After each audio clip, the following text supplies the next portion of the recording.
On Saturday at Wembley, Real Madrid will face Borussia Dortmund in the final of the Champions League. It will be, of course, a great occasion. There is no greater trophy than the Champions League, what used to be called the European Cup. And despite the fact that Wembley is the venue, no English team qualified, and given the power, strength, the money and the reputation and the skills of people like Pep Guardiola, no one was able to qualify for this year. However, Real Madrid are present, and remarkably, they are going for their 15th European Cup / Champions League of all time. It's an incredible record that Real Madrid have in this competition. The next best, incidentally, are Milan, who have won it 7 times, and Real Madrid's manager, Carlo Ancelotti, has won it as a coach and indeed as a player. And to discuss Real Madrid and the occasion and this great club's record in the Champions League, we're joined by Richard Fitzpatrick. Richard is an Irish journalist who's lived and worked in Spain for a very long time now. Richard, thank you very much for joining us. It's a pleasure to have you. No English team at Wembley, which was a huge disappointment for everybody, but nevertheless, the presence of Real Madrid is enough to ensure that this will be a great occasion. And they are hoping to win it for the 15th time. It's remarkable. It's an unbelievable achievement. What's frightening is they have won the last 8 finals. They're just a machine when it comes to Europe. Nobody can explain particularly. That is when they get into the final. When they get into the final, which is an amazing record. Like, say, Alex Ferguson won 2 out of 4 finals, or Liverpool over the last 30 years or so have lost 3 of 5 finals. But they have this capacity in Europe to show up, which we've seen on some extraordinary nights over the last 3 seasons in particular. Divine intervention is the only thing that seems to be able to explain what happens. Yes, and they were, if you look at the Manchester City game, quarter-final game, which they eventually won a penalty shootout, they were blessed, Richard. I don't know how they survived at the Etihad in the second leg. Yeah, they, like here in Spain, they grapple as well, trying to explain how it is. Ancelotti says, the club just has this capacity to suffer on big nights in Europe. They'll be under the cosh, they'll cede possession, they can play without the ball, but they can kill then on the counter-attack, and they've been doing this for years. I remember back in 2014, Pep Guardiola's Bayern Munich went to the Bernabeu to play them in a semi-final. They were all over them. It was a typical Guardiola team. They had 70% of the possession, but Benzema nicked in with a goal, and they went back to Munich and won the second leg as well. But they just have this self-belief that in the semi-final against Bayern Munich, in the first leg, Bayern Munich were all over them for 15 minutes. Then Toni Kroos turns up, and just an incredible piece of ingenuity. He puts Vinicius through, and they're 1-0 up. They just have this extraordinary ability to do things like that. And for much of this season, they've been without important players. Karim Benzema, of course, went to Saudi Arabia. He was a great forward, a great goal scorer, and they retired his number 9 jersey, I understand, for this season. Is that correct? Yeah. Yeah, correct, for the season. Yeah. And he was a great player. And Courtois, the goalkeeper, has just regained fitness. He got a very bad cruciate knee injury pre-season, and he hasn't been able to come back until recent weeks. But he will play, you tell me, in the final on Saturday. Yeah, it'll be Courtois and 10 more, as they say in Spain. It's amazing what Madrid have done this season. You mentioned Courtois' cruciate injury. 2 other regular starters, David Alaba and Eder Militao, both got cruciates as well. So they were without those 3. And as you say, they lost Benzema, playing without a number 9 in the team. They drafted in a guy, Jose Lu, as a backup striker. and he scored sensationally 2 late goals in the second leg win over Bayern Munich. So what Ancelotti is doing is amazing. The team have been unbeaten in La Liga since September. It's a record for the club. So despite these setbacks, they've kept moving forward. Courtois' insertion into the starting 11 is notable. He hasn't played all season. He played a couple of dead rubber games in the league over the last couple of weeks. But he's such an amazing goalkeeper, and he brings such confidence to the team. Ancelotti is happy to put him straight in. So it'll be interesting to watch him in the final. Like, notably as well, Eder Militao has been out the same length of time. He returned at the same time, more or less, to training, and he's played a couple of league games for Real Madrid. He has been their best defender for the previous 2 seasons, but he has looked ropey, and he definitely won't start. Right. Let's talk about Ancelotti. Carlo Ancelotti. He was a Madrid manager before, and if I'm not mistaken, which I might be, he got the sack before, but he's back. Am I right? Yeah, correct. Yeah. And we know Florentino Perez is the president of Real Madrid. He's a very powerful figure in the game, and he is all powerful in relation to Real Madrid and what happens. But Ancelotti is an amazing coach, and arguably the best. I believe he's the best coach in modern times, even including Pep Guardiola, who of course has a magnificent record and is undoubtedly a magnificent coach. But Ancelotti has done some extraordinary things, Richard, hasn't he? He's amazing. Statistically, he's going for his 5th European Cup as a manager. No other manager has won as many as 3. The likes of Bob Paisley have got 3. But one of the interesting things about Ancelotti, like you mentioned, he was sacked previously in the job as Real Madrid head coach, and he knows that's his fate as a coach of elite clubs. 3 times he's been sacked. He was sacked at Chelsea by Abramovich. In the tunnel. Yes. He was sacked at Juventus in the tunnel at half-time, and he was sacked at Bayern Munich by Karl-Heinz Rummenigge, a friend of his, for 30 years in the tunnel after a Champions League game defeat against Paris Saint-Germain. But it's interesting, Ancelotti's trajectory. He had all this success, famously with the Milan team of Kaká and Pirlo, winning 2 Champions League trophies with them, and then he does Chelsea fans will say the best ever Chelsea team was the team that won the double in 2010. He coached that side, and then he goes to Real Madrid, and after a drought of European Cup victories, wins in 12 years. They won in 2014. La Decima, the 10th. It's a famous European Cup win for Real Madrid. Yes. But then he gets the sack, and his career peters off a bit. He wins a Bundesliga title with Bayern Munich, but then he goes to Napoli, a mid-tier club, and Everton, obviously a mid-tier club in England. So his career is going downhill. He phoned Real Madrid CEO Jose Angel Sanchez in May 2021.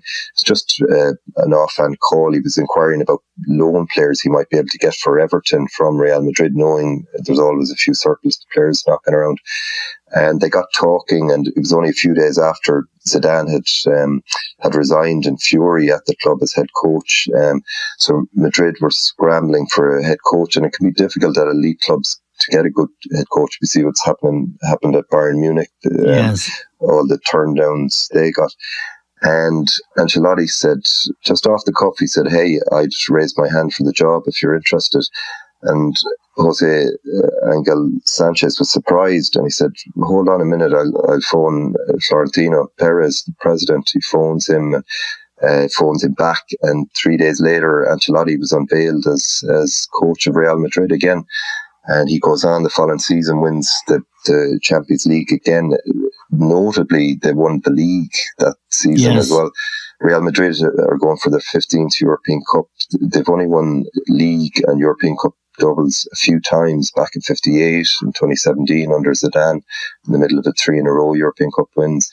And then Ancelotti does it 2 seasons ago, and now he's on the cusp of doing it again, which is amazing. Yes, and also, Richard, he is the only coach in history to win the league in the big 5 football nations, that is England, Spain, Italy, France and Germany. He's won the league in all of those countries. He's the only coach to win 4 Champions League titles as well. And if they win against Dortmund, and they're favourites to do so at Wembley on Saturday, that will be his 5th. And yet he's a man who doesn't say very much. He's laconic, I think is the word you use. He doesn't get excited on the touchline. He doesn't appear to have the kind of ego that a lot of coaches with a lot less silverware in their cabinet. He's a remarkable man, in my opinion. And I think you point out in a piece of yours I read, he's brilliant at managing up and down. Can you give us the example of what up and down in this context means?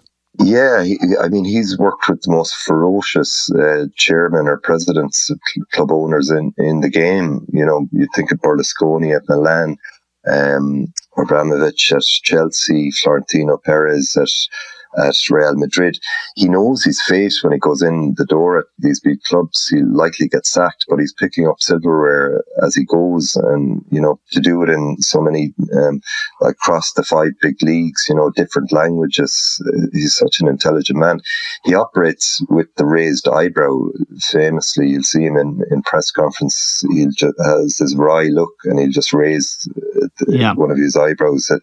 In response to, he doesn't get flustered like, Xavi has made a fool of himself this season as Barca head coach, in press conferences, getting sent off, against Paris Saint-Germain in the quarterfinal of the Champions League. But Ancelotti keeps his cool, and the measure. How do you define a great manager? Silverware is definitely one of the first things you'd look at. I think that. When you look, say, you compare it to Guardiola is undoubtedly an amazing coach, but Ancelotti would say himself, he said, he had a very interesting interview with Jorge Valdano on television here in Spain a few months ago. Ancelotti said there's 2 types of coaches. There's the type of coach who does nothing, and there's the type of coach who does harm. I'm the former, and the guy who doesn't interfere. He knows he's at a club like Real Madrid. You don't coach players like Toni Kroos or Luka Modric. You know, you just put them on the pitch, and he'll always have his defence very solid, but players in the second half of the pitch, they'll work things out for themselves. So he's worked with the biggest egos in the game, player-wise, the likes of Cristiano Ronaldo, Zlatan. Zlatan says he's the best coach he's ever had. Cristiano Ronaldo. That's Ibrahimovic, for those who are not familiar. Yeah, a difficult character, but he's huge respect for Ancelotti. So he can win players over. He's beloved at Real Madrid by the squad. It's a young squad, so that's a bit easier. You don't have huge egos. Let's see what will happen next season with Mbappe. But he has that ability to, become very close to the players, although maintaining a distance. But you go through all the clubs, and players have huge respect for him. That's always the word that comes back about him. Yes, and people are in for a treat. I think Wembley will be a perfect venue for this young team. There are some exciting players in it. Vinicius Jr, for example, Brazilian. He has been a victim of terrible racism around Spain, to the point where he almost was on the verge of quitting La Liga because of it. And of course you have Toni Kroos, who's 34. I think this is his last game for Real Madrid. Yeah, for Real Madrid. Yeah. And Modric, who is amazingly 38. He'll be 39 in September. He's Croatian. He's a wonderful midfield player. He probably won't start, but he'd be highly likely to make an appearance at some stage in the game near the end, when maybe Madrid are under pressure, he is too an amazing player. And as you say, Mbappe is on the way, and there's a guy called Rodrigo who will maybe start. Will he start on Saturday? He'll start, yeah. Yeah, he's a good player, very top player. The case of Vinicius Jr. is particularly sad, isn't it?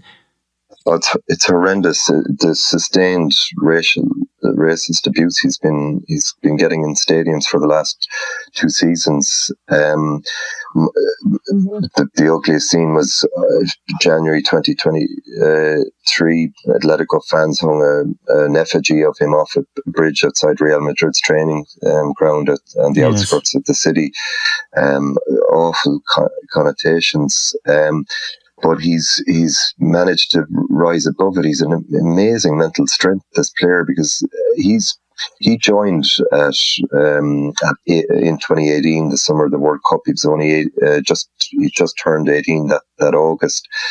It's a huge pressure, and for 3 seasons he was a figure of ridicule around Spain. Because he was a classic winger. You know, we see it like so exciting and always up for taking on players, but he couldn't score to save his life. Any goals he got were, miss hits, or there was deflections. And I remember he scored his first league goal against via the lid, and he broke down in tears. You could see the pressure was getting to him. His nickname was fictitious, but Ancelotti was a big figure in transforming Vinicius. He came in, and Ancelotti came in 2021. He'd been at the club 3 seasons. He coached him about scoring, and people had debated, can you train a player to become a great goal scorer so late on, but Ancelotti told him a couple of things, shoot quicker the minute you get the ball, don't be taking so many touches. But critically, he gave him confidence. He made him a nailed-on starter, and his goal scoring statistics shot up. It was an amazing transformation, and he's in the big nights, semi-finals of the Champions League for the last 3 seasons. He got the winner in the final 2 years ago against Liverpool. He's a big game player. When people are questioning Erling Haaland, he doesn't score in the big games, but this guy Vinicius has got a steel inside him, and he also has this wonderful spark, the chispa, as they say in Spain. As a winger, he can really terrify, like he did Joshua Kimmich, the Bayern Munich converted fullback. Wembley will be made for him, Richard. I predict, and indeed, Madrid will be warm favourites to win. But that's not to say that they don't have problems, as we found out when we were watching them against Manchester City. Particularly at the Etihad. They were very fortunate. They won on a penalty shootout. Even against Bayern Munich in the semi-final, it was hard work. This is not a stellar Real Madrid team, is it? It can be exciting, but there are some players in it that they lost Benzema to Saudi Arabia. Benzema, of course, was 35, but had been a great player. They've had teams with 7 or 8 great players in them at times, including Zinedine Zidane, who went on, of course, to coach them successfully. So in terms of greatness, they're lacking. Yeah. Look, you just have to compare that team that won 3 in a row under Zidane 6-7 years ago. They had peak Ronaldo, Benzema, Luka Modric, Toni Kroos, all at the peak of their careers. Marcelo was an amazing wing-back. That Sergio Ramos in the heart of defence, it's just not at the same calibre. Like Real Madrid have brought in players, over the last 3-4 years, but Tchouaméni, Camavinga, but none of them, they're not at that level of Kroos or Modric. Maybe they will be someday, but Ancelotti has been under a lot of pressure to drop Kroos and Modric over the last couple of seasons. You saw they were like they are, in their mid-30s, Modric in his late 30s. Yes. They got overrun last season in the semi-final, second leg against Man City in an unbelievable defeat. 4-0. They couldn't get a sniff of the ball. But Ancelotti's looking at his squad and he says, there's nobody better than these two guys. So he's conceded in that Toni Kroos is the only starter and Modric will come on in the second half. But you're right. They're not at that top level. They're not. They don't look like Man City looked last season going into this final. They were, invincible. Just a word about Dortmund, their opponents, who did finish fifth in the Bundesliga, and we saw Bayer Leverkusen get hammered, who went through the whole season unbeaten, and Atalanta killed them in Dublin last week in the final of the Europa League. So the Bundesliga is not the strongest league in the world. One interesting fact is that Jadon Sancho is playing for Dortmund. He's a player that's on loan from Manchester United, a player that Eric Ten Hag fell out with, and it seems to have been treated very badly. And he's done really well since he's gone back to Dortmund, which was his parent club, as it were, before he went to Manchester United. He might present, and does present, a goal-scoring threat. Nevertheless, Madrid are favourites. They are. Dortmund are, fifth, as you say, in the Bundesliga this season, but they've got there in merit. They came out of a group of death, with Newcastle, United, Milan, Paris Saint-Germain. They topped that group. They come through tricky fixtures in the knockout stages, Atletico in the quarterfinal, and overcame Paris Saint-Germain. So it's a final. Inter Milan pushed Man City very close last season, and you mentioned there Atalanta ran over Leverkusen in the final. You just don't know if they come out hungry, and there is a brittleness about this Real Madrid team. It's not a machine by any means. So you never know, but you think Madrid, 8 previous European Cup finals, 8 wins. Like there's just something about that club. Yes, and there's one other thing I want to talk to you about, Richard, before I let you go, and that is the arrival of Kylian Mbappe from PSG. I don't know how many millions he's earned from PSG, but he stayed an extra 2 years because Madrid have, Perez in particular, has wanted him for a long time. He's going to Madrid now. And in a piece of yours I read, you talk about the problem that might create for Ancelotti, because Mbappe likes to play wide on the left, and also playing wide on the left, you have Vinicius Jr. and at times Rodrigo as well. So you 3 guys all playing in the same position, one of whom, Mbappe, has cost something like, or will be earning something like 300 or 400 million, or maybe more. Tell us if you know what the rumours are.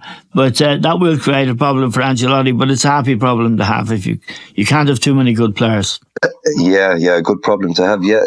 Like Rodrigo, this guy, he'll start in the final, the Brazilian. He's been very unlucky at Madrid because he's never got to play in his favourite position, only the odd time when Vinicius is out injured.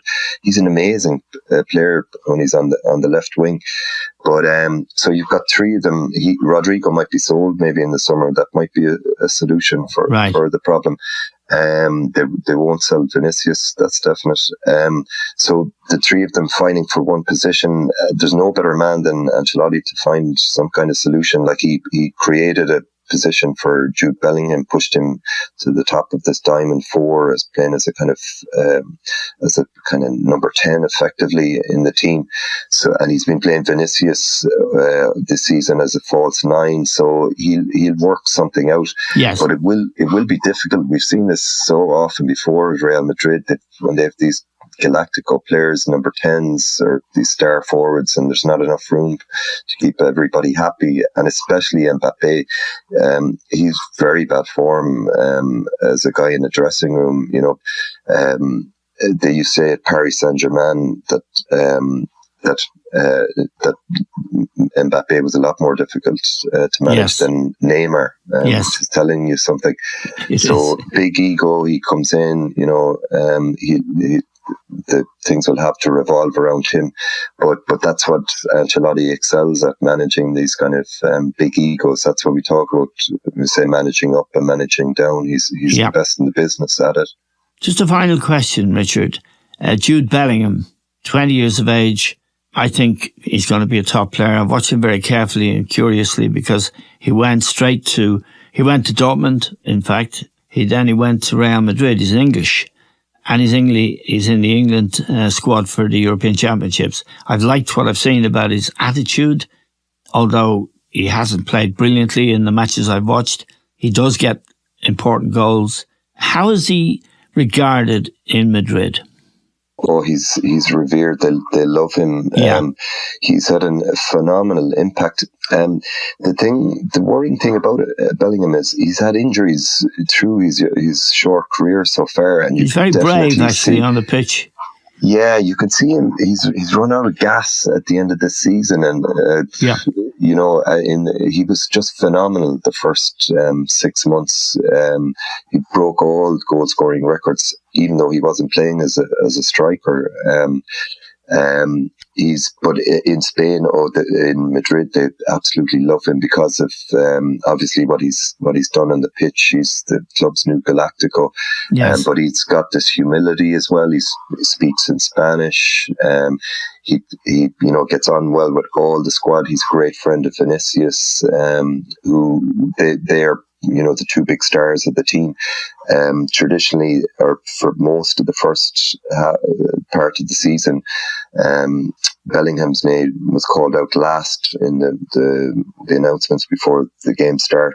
He gets the biggest cheer. They've switched that now to Vinicius, but there's not a problem. It's a small thing, but these things upset the egomaniac players, but Bellingham, is absolutely beloved. They have a chant for him at the stadium.